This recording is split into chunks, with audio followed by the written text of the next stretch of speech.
Hello, lovelies. Good morning, good afternoon, good evening. Depends where you are watching from at this moment of the day. We remain Global Message TV. We bring very cogent and excited information and news to you all. I have this good news about the global recognition of Biafra, more especially in the United States of America. And before I allow the ball rolling, please, if this is your first time of watching, kindly hit on the red subscribe button and also the notification bell so that whenever we upload a new video, you will be among the first people to get the notification. And by subscribing, you encourage us.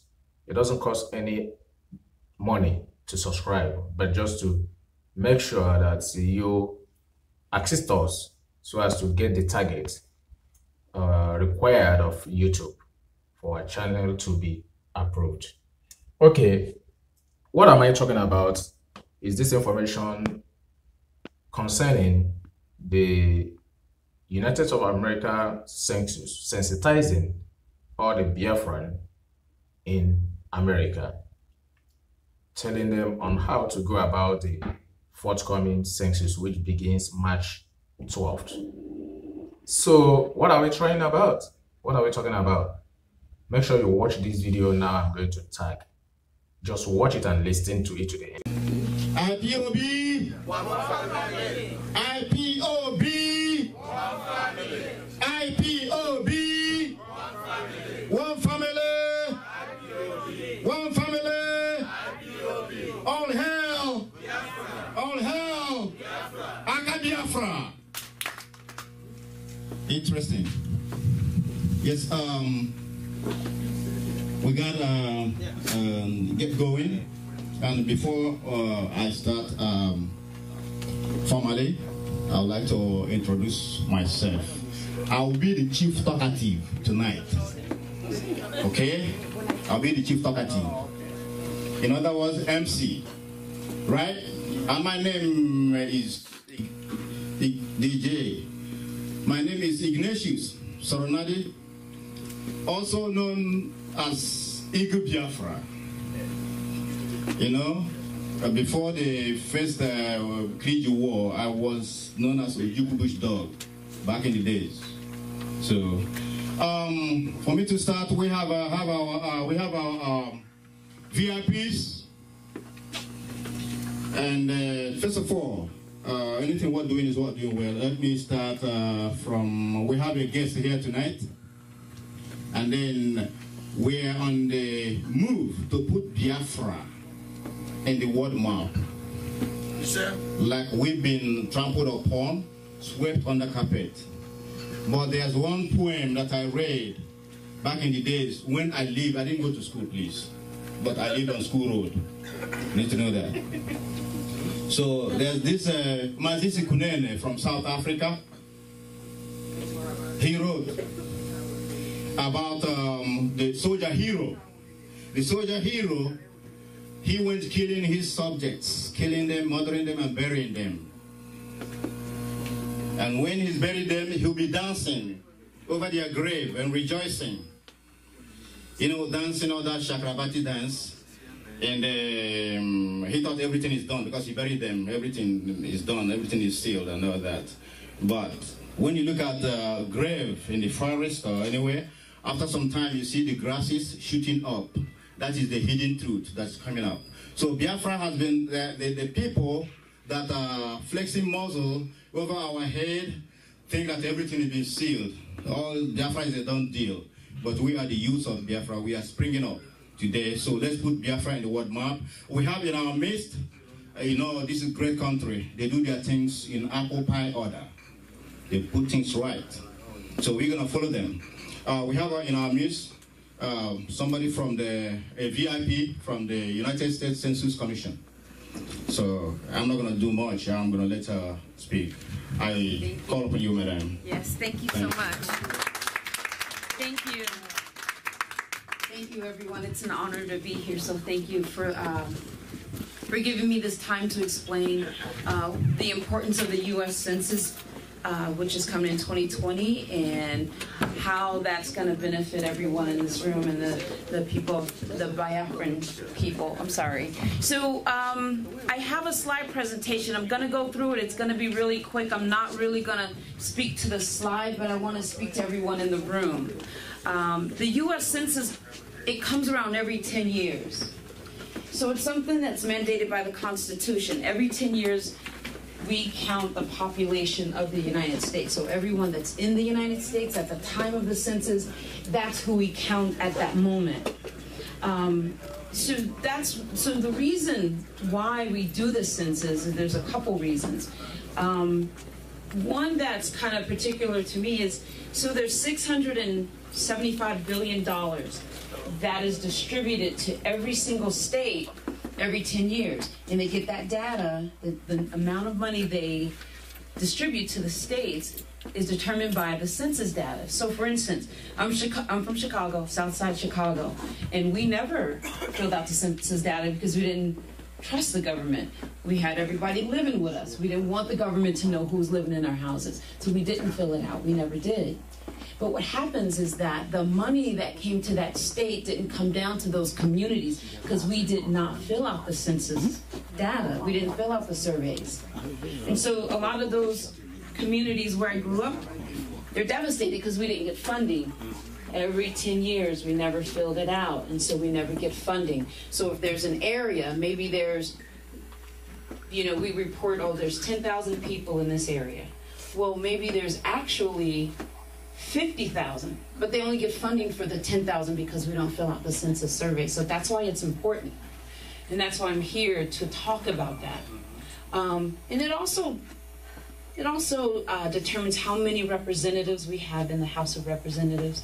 So if we don't count, regardless of what state we live in, I know there's individuals from Massachusetts here, New York, Maryland.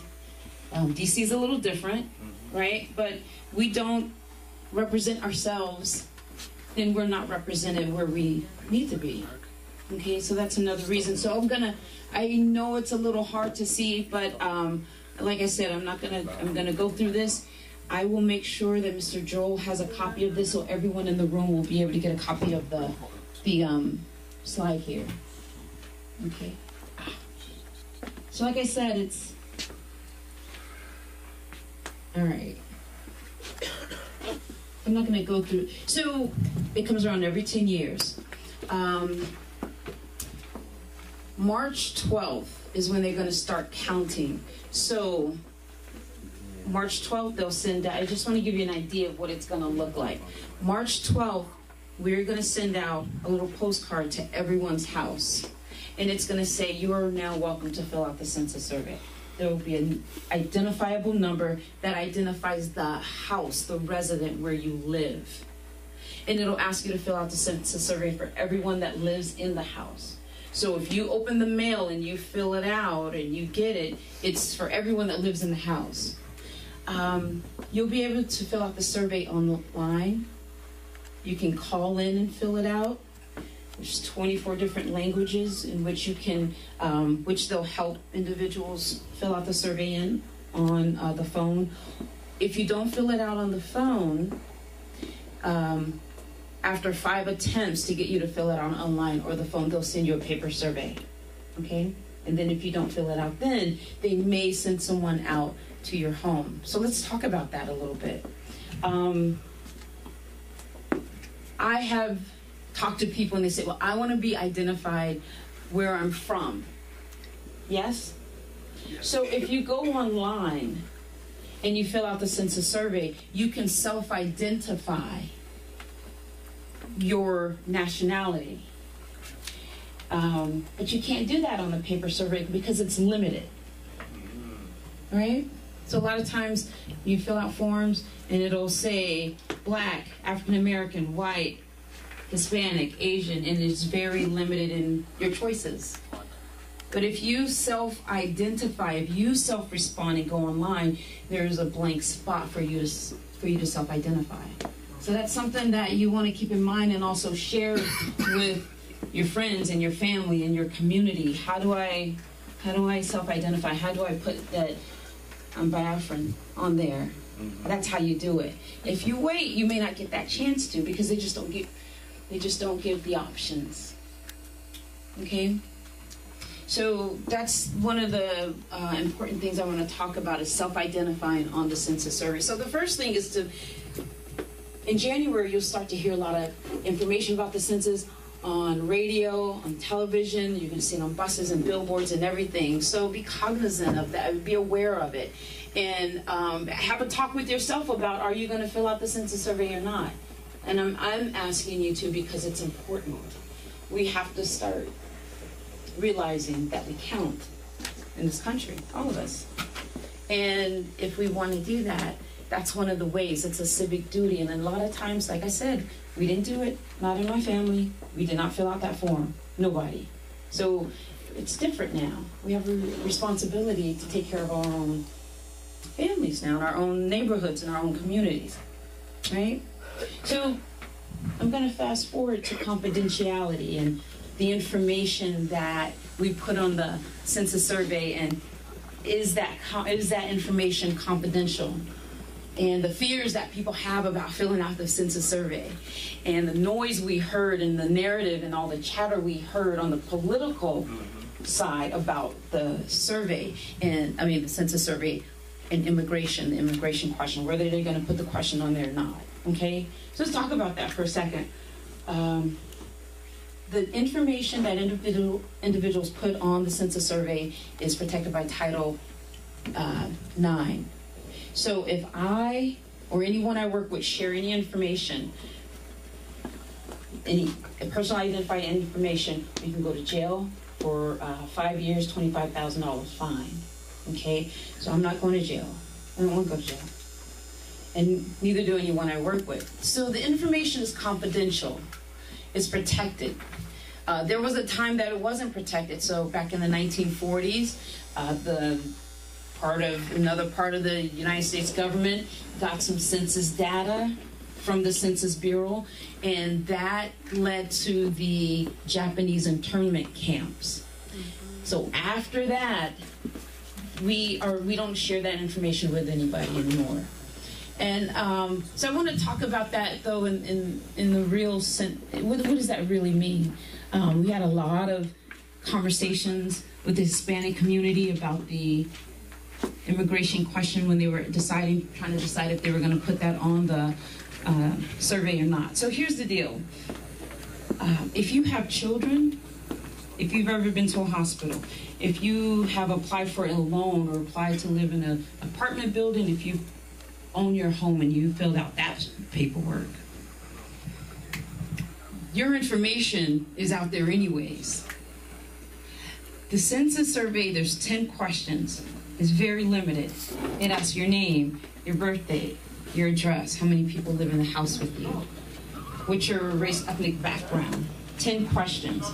It doesn't ask anything about where you're from, anything like that. So when people start to say, well, I'm fearful, and I'm fearful for the immigration issue, that's why I don't want to fill out the census survey, your information is already out there with agencies that are where their information is not protected. We've already shared everything. I mean, if you're on Facebook, believe me, you have shared more information than we will ever ask. So be careful about being fearful. The fear that, I'm trying to not say too much, because I do represent the federal government. But here's the deal. Sometimes people put fear in our hearts, so we don't do stuff. So we don't fill out the census survey. I think we need to be careful about that. I think we need to look at it a little differently and not fear it. Recognize where that fear is coming from. Why are we afraid to fill out the census survey? Because we think something's going to happen. Doesn't work like that. Maybe they want us to be afraid. Because what happens if we don't fill out the census survey? We don't get funding. If we don't get funding, we lose our power and we lose our standing in our community. That's right. That funding affects education. It affects the schools, the clinics, the community centers. Department of Transportation. It affects SNAP. It affects all of that stuff. So we lose our power in our communities when we don't fill out the census survey. Okay, and that's like that's really one of the messages I want you guys to take back to your friends and your families and your communities when they say, "Oh, why is it important? It doesn't matter." It's huge. It matters big time. Okay. I want to make sure I don't miss any points, any key points, but I also want to make sure that I give you guys a chance to ask questions. So a couple of things I want to make sure you take back. The census, it's every 10 years. Sometimes you'll see what's called an American community survey, and there's a whole bunch of questions. So some people said, "Oh, I did the census last year." That's a different survey, okay? But the one coming in 2020 is the big one, okay? It's safe, it's confidential. We do not share that information with anybody, any other federal agencies. It's easy. It's only 10 questions on the census survey. If you go to the census website, you can actually pull up the questions that's going to be on there. Okay? And it's important. It's safe, it's easy, it's important. Okay, and it's our civic duty to our children and our communities. So with that said, does anybody have any questions before I go on? Because I want to make sure I answer any questions. Right here. Do you say the forms will be out in March next year? March? Yes, sir. Okay. March. So what happens, what it's going to look like, March 12th, we will start to mail postcards to individual houses. So we sent out individuals to check every single household in the United States. We work with counties and states to see how many houses are in this area or that area. Then we're going to go back and send a mailer to every single household. We have to take into consideration people that live in boats, people that live in RVs, homeless people, people that live in senior citizen communities and things like that. So with taking that into consideration, we send out a postcard to every single household, and we ask you to first fill it out online. Is there any spot where people are required to fill the country? I'm sorry? Any spot there where one is required to fill one's country? Country of origin. Country of origin. Is there any spot like that in the form? Country of origin? We can pull that up. No, they don't. No. But it will ask for your ethnic background and your race. Yes, it does. The ethnic background Doesn't ask if you're a citizen or not. Yeah. So the ethnic background is not your country of origin? No. Black and all that stuff. Black, Caucasian, Black, yeah. Asian, Somebody have a- Filipino. And Right. So we can I pull have a up. question. Sure. I'm sorry, ma'am. We can pull up the questions tonight if you want to see what's on there. Just to let you know, so you can have. Yes, ma'am. Yeah, I'm alluding to the question he asked. How will the U.S. Census say Biafrans, how will the U.S. Census determine the population or percent of Biafrans Right. that were counted if they don't indicate on the form somewhere Right. that they are Biafrans? So when they ask you for when they ask race, you can self-identify where you're from. Biafra. Jamaican. Japanese. That's where you self-identify. But if you wait until the form comes to your house, like if you don't do that online, you cannot self-identify. You have to do the self-identifying option is online. Right Online. now, right now. March 12th. From March 12th. Yes, sir. From March 12th. Right. Because you mentioned January. I know Did I what you said mention? If about I mentioned that. January, I made a mistake. And Okay. also, I'm No, sorry. no, you said In January, I we'll see. talk more about it. In January, we'll start the marketing campaign. That's Okay. when you will start to see commercials on Okay, TV, okay. and you'll see billboards, and you'll see them on buses, and it'll say, "Okay, 2020 census is coming. Have you filled? Are you going to fill it?" You'll start to see the marketing campaign in January. But March 12th is when we start to mail out the mailers. You may not get the mailer on March 12th. That's when we start. Yes. And so you ask yourself, what can you do? Like an individual in this room, what can you do to get your community together to fill out the census survey? Maybe go to your local library and say, listen, I'm part of this community and I want to hold an event here at the library where maybe they don't have access to computers, or they don't have access to computers, they don't have access to Wi-Fi or something like that. Maybe the library will help you out. We are working with the American Library Association to open up all the libraries during the census time so people can go in there and fill out the census survey. So people will be able to fill out the census survey from March 12th to the end of, I believe, October, and that date might change. It depends on how many people don't respond. So as we get the forms in, we start counting. We only count aggregate numbers. So at the end, when we count everybody, and we look and see who did not respond. And by December 31st, we have to report the numbers to the president.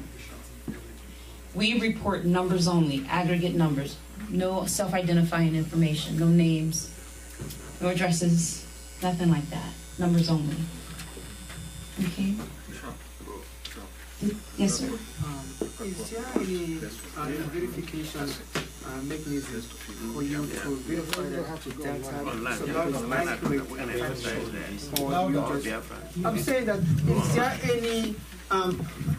is there any verification process to kind of validate the information that's provided for you, or did you just take it verbatim, in good faith that information is accurate? Right.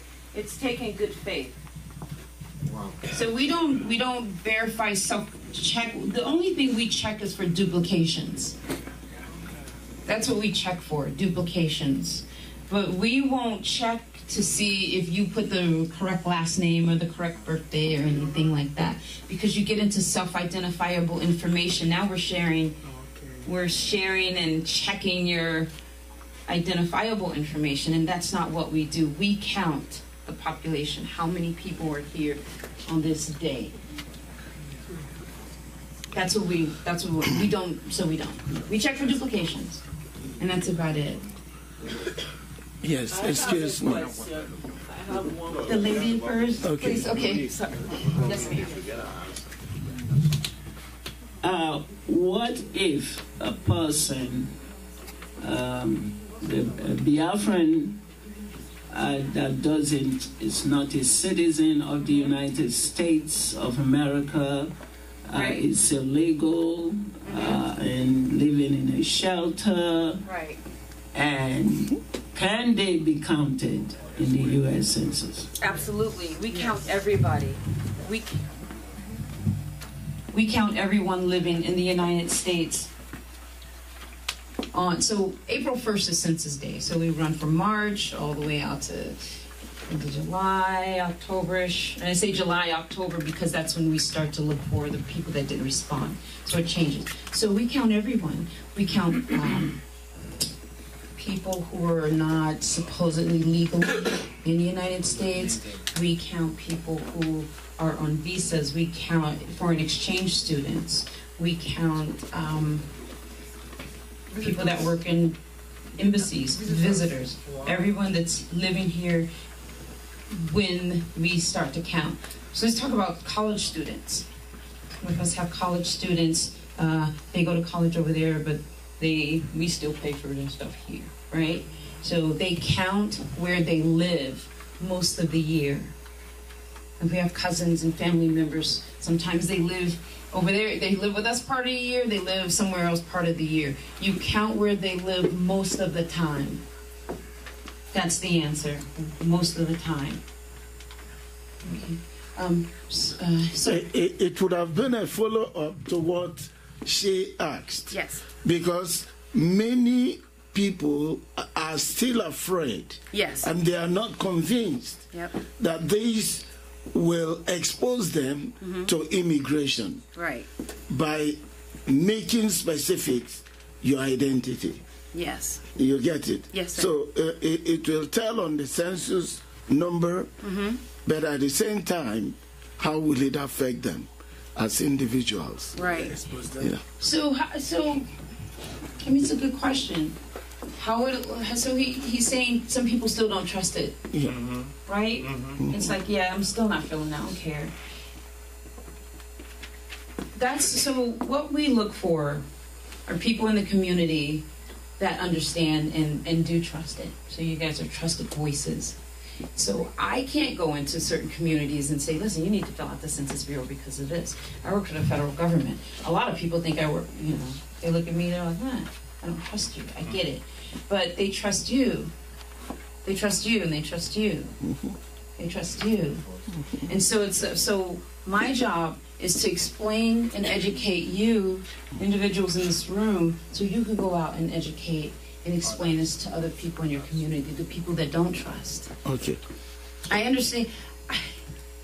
I understand that the fear.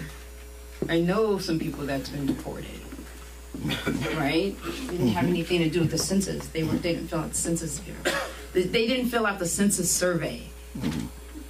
Okay. They were deported on some other stuff. Okay. So the information that can cause a person that fear, that information's already out there. What I really want to do, and I don't want to take up a lot of time, if somebody on their phone can pull up US Census, uscensus.gov. Just have one question. Yes. I mean, essentially, I think the question is, do you share information with immigration? Do we share information with immigration? We do not share information with immigration or any other federal agency. We do not. We can't. We did it in the 1940s, and that didn't go well. So we don't do that anymore. As a matter of fact, there was a president that wanted some information on his neighbors because he moved to D.C. and he lived in D.C. He wanted to know who he was living next to, and we didn't give it to him either. We do not share that information with anybody. So can someone pull up uscensus.gov? See the kind of questions. Yeah, that's really sure. Because what I want to do is I want you guys to see what questions are on there. Yes. A follow-up again. I am from Jolina Broadcasting Service. Are we free to make this public, this meeting? Sure. Yes. Okay. Thank you. Can I get a copy? Yeah, I will do that. Excuse me, can I say something? Yes, sir. Just one second. Yeah, I was just going to say, for the interest of us here, Biafrans, I think our take home is all Biafrans go home must feel online. Yes. That's where you have a chance to say Biafra. Yes. That's what our main concern. That's our main concern. So go home and make sure it's online. That's where you have the opportunity to feel Biafra. And evangelize. And I've been here for, I'm a Chicagoan, by the way. Okay. A new mayor of Washington, Wilfred, Obama, at Highland Park, and others. I went to DePaul University up to PhD. So I'm a Chicagoan for 28 years. So what I'm trying to say is, this is our take home. Can I see your Go face? online. Go online. Tell everybody when you go home, get your handle here, WhatsApp, Biafran Census, March 12th is the start. Go online. Everybody, Biafra. All the children, even the ones who are yet to born, all the children, Biafra. That's what I'm Not yet to born. So want to. On camera. I mean, we know what to do. We know what to do. I just want to emphasize what our point is. Our main take home. You say 5 attempts. Everything else. They'll send you that way. Yeah, that's our main. Right. I think we got what we want. I'm going to clarify this. I'm sorry, I'm going to clarify. So I'm going to clarify how many times we attempt to count the individuals and reach out. So we will send out a total of 5 postcards that will ask you to go online, or you can call. So some people are not able to go online. They can call in. After that 5th, after the 5th attempt is when we will start to say, okay, now we do, it's called a non-response follow-up, meaning we didn't get a response from this particular address. And so we will send someone out and they'll say, hello, sir or ma'am, we see you didn't respond to your census survey. Can I help you respond? Miss, I think we got what we... Yeah. So, okay. Is there any vital thing that we have to hear? And if not, right. I think we're fine. I will share, I will share information with Mr. Joel. Yes, out there. And I just ask that you ensure you talk to your friends and your family about the 2020 census survey. It's so important for individuals that if you want to count and you want to self-identify, go online. But first we got to, and the first thing we have to do is convince people to fill it out. Is to complete it, yes? It's the first thing we have to do. And once we convince everyone, yes, we have to complete this, make sure they do it online. It's the best way and it's the only way. So a couple people in here have the census.gov website up. I think the man back, the young lady back here, she has it up, and you have it up. When you type in, if you go to search and you type in Census Survey 2020, the questions will come up. So if anyone asks you, I think it's important to know to be able to show, this is what they're going to ask. Just search 2020 Census Survey and the questions will come up. Okay? So I know you all have a program tonight and you're honoring your elders, and I appreciate your time. Thank you so much. And one more thing, can we still get your name and the identity? Absolutely. I can give it. It's long, but Mr. Joel has it, but it's Sonya, Sonya. Just pronounce it. Sonya Harris Ladovich.